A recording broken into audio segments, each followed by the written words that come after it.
Alright, Enfield No4 or No5 bolt inspection. I will talk to you about the things you want to look out for in these bolts, things to look for, and some minor fitting details and other things. Now let's dive into it. No5 bolt head here, No4 here. You'll notice they're both drilled out, both equal. No5 sometimes will have even a deeper hollow hole that will be wider than a No4, but all No5 bolts should have a hollowed out bolt knob. Now, what you will want to do is ensure that your serial number on the back of the bolt here, you can see the serial number on the back of the bolt there, matches your rifle. If it does not, then there's some more inspections to do, but if it does, then you should be in pretty good shootable shape, provided somebody hasn't messed with your rifle before. Now, a common thing on these, what will happen is somebody will check the headspace, or they'll shoot it and they'll think, oh, it has excess headspace.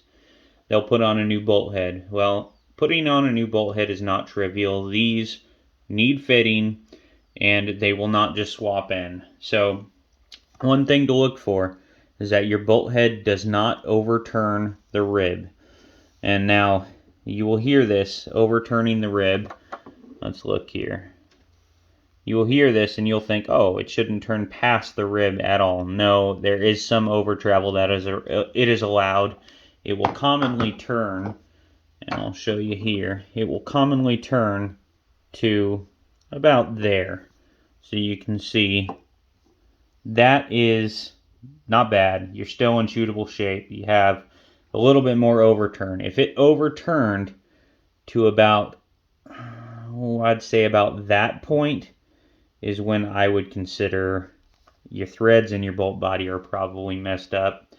You might be able to try another bolt head and get away with it, but if you overturn past there, it's a little iffy.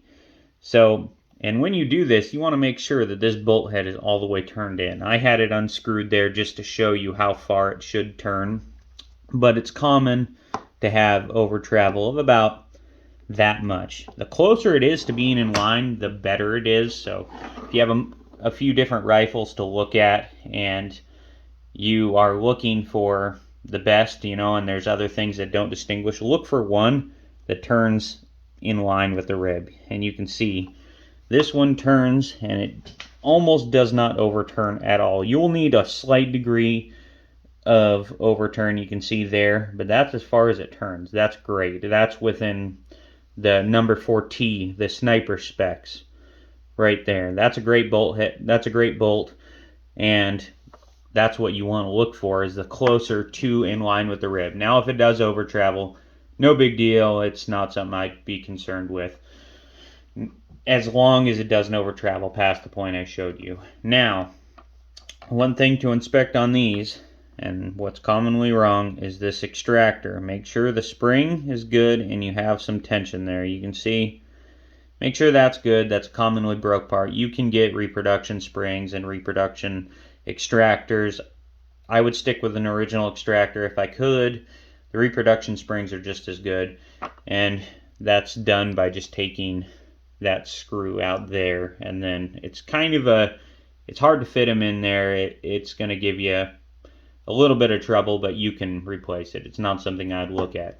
Now, if your bolt is not matched to the receiver, here's the inspections I would do in addition to the bolt head over travel, is I would put some Dicam blue or even just Sharpie on here, but Dicam blue is going to show you that's engineer's blue.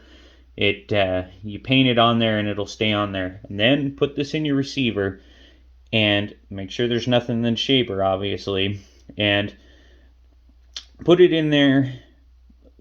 Let the hammer down soft, or let the striker down softly, and work it back and forth. Work it just like that, and pull it out and make sure you have even contact on the lugs. That's something you can check even if your serial number does match, but if it doesn't, I would check that. Make sure they match evenly. You can lap them in. you're going to increase headspace no matter what if you have to do this, but you can lap them in. You can also stone them flat and make them fit. It's best not to have to do that, but if you do, there is ways to fix it. Now, another thing you will want to inspect is pull your striker, let your striker down, with your bolt head screwed all the way in. Make sure that you have some primer or firing pin protrusion. Now that firing pin protrusion, I forget the specs. I'll put them on the screen right here on how much you want, and you can measure this with calipers. But you'll want to make sure you have the proper firing pin protrusion. Another thing that you want to check when you do this is make sure that your striker does not touch the bolt body. Notice how there's a gap between the striker and the bolt body. If that striker touches the bolt body and you do not have a gap there, you're going to damage the threads in your cocking knob here. You're going to damage it, or on your firing pin, and you're going to have to replace one or both the parts. So make sure that with it pulled, you still have a gap in there. You can see the gap. Now, what I like to do is, if you need to take your firing pin out, you're going to need a special tool.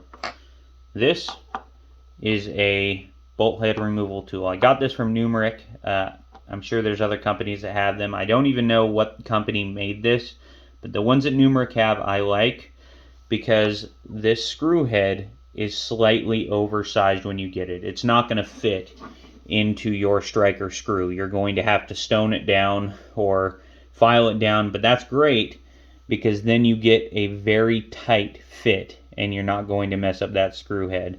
Now, to remove this, what you'll do is you can unscrew your bolt head, unscrew it completely, and set that aside. Now, you'll take your striker screw and you remove it. Now, this striker screw should come out fairly easy. Shouldn't be in there very tight. I haven't ever really seen any that were seized. If they are, I recommend using some Croil or Ballistol, and just don't mess up your striker screw. You can get replacements, but if it's stuck in there, then that's not going to be good. Pull that out. And now, if this is a new rifle to you, this is where I tell you to stop, and you're going to want to let this sit overnight. What I do is I will drip some oil into that hole there, and then I will screw the screw head back in, and screw it back in, and what that will do is it'll hydraulically force oil into the threads of your striker. This striker oftentimes is very tight in here, and if you have a new rifle, you can either break these tools or damage your striker or your firing pin inside the bolt. So oil it, make sure it's going to come out. Then to get it out, you want to just push this in here. Be easy on it until you feel it drop into the notches. See there, it dropped in.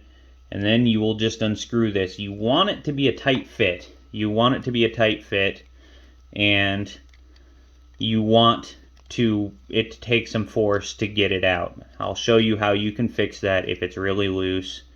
And what I'm doing here is I'm holding the striker and this cocking piece in my hand, so when I get it all the way out, they aren't going to fly apart, because your striker cocking piece will fly off. So you notice, didn't fly off on me. Now, take a look at your spring. Spring's good. Take a look at the threads on there. Make sure that those threads are not damaged. If I can get it to focus here. Make sure they're not damaged. If it is loose in the channel, you can use a punch to upset those threads slightly and make it tighter in your cocking piece, and that is how you can fix that. So that's the inspections I would do on your bolt. Make sure your striker spring's in good shape. You can get replacements. Make sure your firing pin is round. Let me see. You want to make sure that tip is round and doesn't have any scarring on it. Take your bolt face. Make sure your bolt face is good. It doesn't have any erosion around the firing pin protrusion, or the firing, or where the primer would be. You want to make sure there isn't any erosion there. Striker spring's good. You don't have bolt head overturn. You have proper lug contact with your receiver, especially if it's not a matching bolt. And that is number 4 or number 5 Lee Enfield bolt inspection. That's how you disassemble them. Reassembly is just the reverse of that.